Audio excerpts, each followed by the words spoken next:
Talagang nakakakilig nga naman ang mga ganap ni na Chris Lawrence at Katrina Halili. Yung tipong mula sa may konting ilangan dati, ngayon ay sobrang komportable na sila sa isa't isa. Lalo na nung makitang nakaakbay na si Chris at wala ng distansya sa kanila. Ramdam na ramdam ng netizens ang natural na sweetness, hindi pilit. Kaya mas lalong kinikilig ang lahat.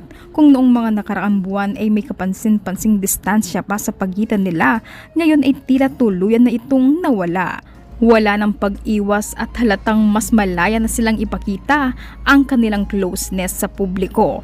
Hindi rin nakaligtas sa mata ng publiko ang kanilang mga larawan at video. Sa bawat kuha, kapansin-pansin na dikit na ang dalawa.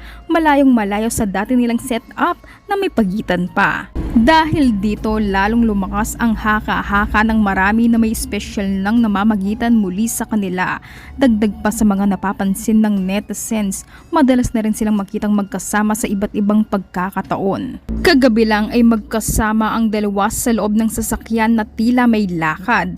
Bagamat walang kumpirmasyon kung saan sila patungo, marami ang naniniwala na ito ay indikasyon ng mas madalas nilang pagsasama sa labas ng social media.